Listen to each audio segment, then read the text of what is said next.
আমি তোমাদেরকে একটা করে ধাঁধা জিজ্ঞাসা করব, যে সঠিক উত্তর দিতে পারবে তাকে আমি বাড়ি ছেড়ে দেব, আর যে সঠিক উত্তর দিতে পারবে না সে সারা জীবন আমার কাছে বন্দী হয়ে থাকবে। সহজ তাই না? তবে সাবধান, ধাঁধা কিন্তু সহজ নয়। এগুলো হবে আমার মতোই চালাক এবং জটিল। তো বাচ্চারা, তোমরা কি গেম খেলতে প্রস্তুত?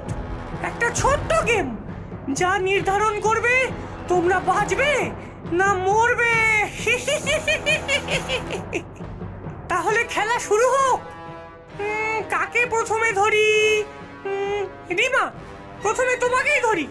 তোমাকে বুদ্ধিমতী বলে মনে হয়। এই হলো ধাঁধা, মনোযোগ দিয়ে শোনো। আমার একটি মুখ,